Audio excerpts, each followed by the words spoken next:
देखिए, आज की जो क्लास है वो क्लास है 6 की। और इस क्लास के अंदर हम करेंगे कि संख्याओं को पढ़ना। क्या करेंगे कि जो आपको संख्या दे रखी है तो संख्याओं को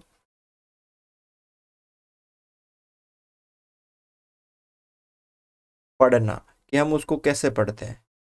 तो दो पद्धतियां हैं, एक तो आपके भारतीय संख्या पद्धति और एक अंतर्राष्ट्रीय संख्या पद्धति। ठीक है। एक तो है आपके यहाँ पे भारतीय संख्या पद्धति। तो सबसे पहले है भारतीय संख्या पद्धति। कौन सी पद्धति है? भारतीय संख्या पद्धति है। इसमें हम कैसे पढ़ते हैं? तो जैसे मान लीजिए एक संख्या है आपके सामने।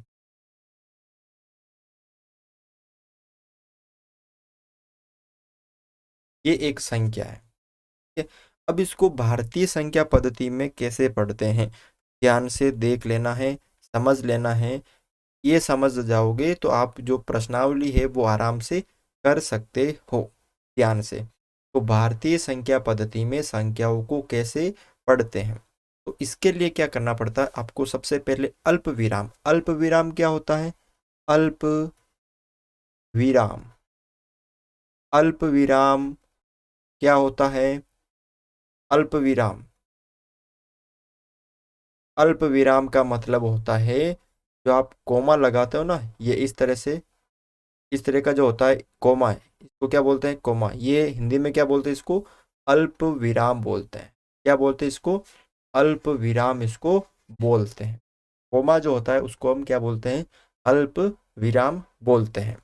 तो आपको अल्प विराम लगाना, और अल्प विराम कहाँ कहाँ लगाना है तो ध्यान से देख लेना है कि भारतीय संख्या पद्धति में अल्प विराम आपको पहले 3 अंक छोड़ने हैं, इकाई, दाई और सैकड़ा। क्योंकि ये तो हमें आते हैं कि ये 824 है, तो आपको पहले 3 अंक छोड़ने हैं।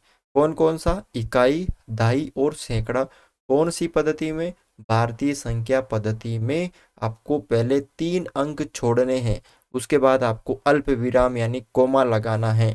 तो मैं पहले 3 अंक छोड़ देता हूँ, उसके बाद यहाँ पे ये कोमा लगा देता हूँ, यानी अल्प विराम लगा देता हूँ।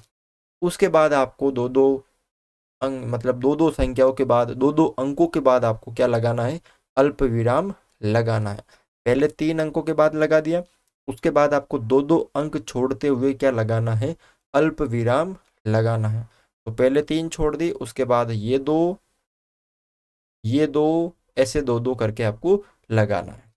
अब जो ये पहली 300 ये जो 3 है, इसको तो आप सैकड़े में पढ़ोगे ना। ठीक है। इसमें पढ़ोगे आप इसको, इसको तो सैकड़े तक पढ़ोगे कि ये 824 है। ठीक है। इसको आप कहाँ तक पढ़ोगे? सैकड़े तक पढ़ोगे। ठीक है।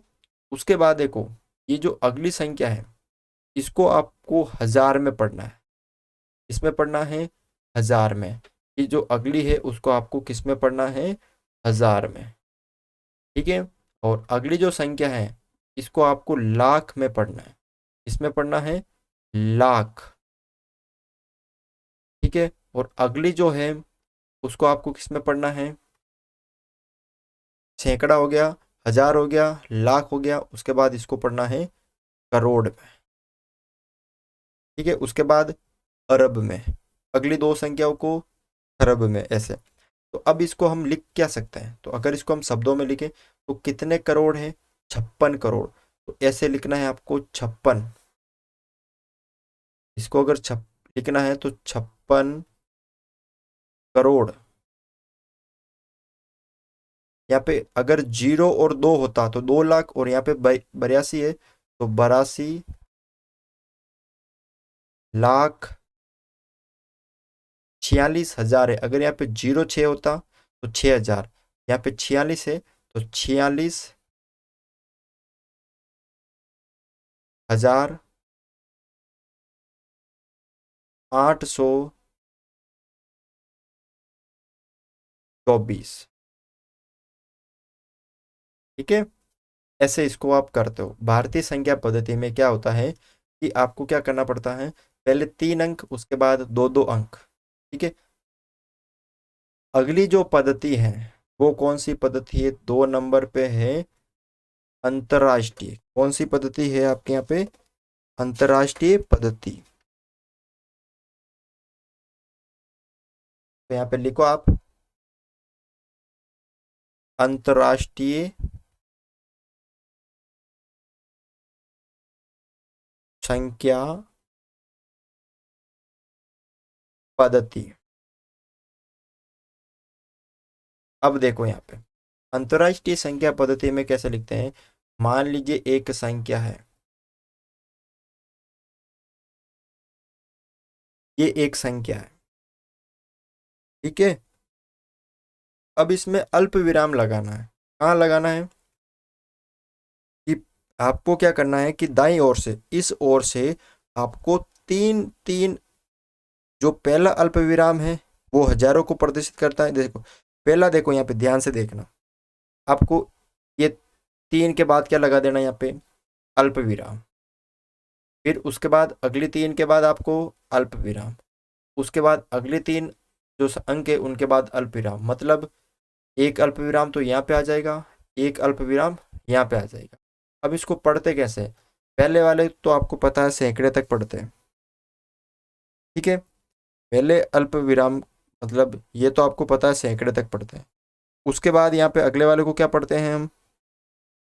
जो अगला है उसको हम पढ़ते हैं हजारों में, यानी इसको आपको हजार में पढ़ना है और इसको आपको मिलियन में पढ़ना है, मिलियन। अगले जो होता है उसे हम बोलते हैं बिलियन। तो 3 अंक अगले बिलियन तक। अब इसको कैसे पढ़ेंगे कि 546 मिलियन, कितने? 546 मिलियन। 546 मिलियन के उसके बाद 8,24,624, इसको ऐसे पढ़ते हैं, ठीक है। समझ में आ गया होगा आपको, ठीक है ना। तो ये कौन सी पद्धति है? अंतर्राष्ट्रीय संख्या पद्धति। और पिछली वाली कौन सी पढ़ी थी हमने? भारतीय संख्या पद्धति, ठीक है। तो आज की क्लास में बस यही थे। अगर आपको ये क्लास बढ़िया लगी हो तो इस क्लास को लाइक ज़रूर करें। चैनल पर नए हो तो आप चैनल को भी सब्सक्राइब कर लेना।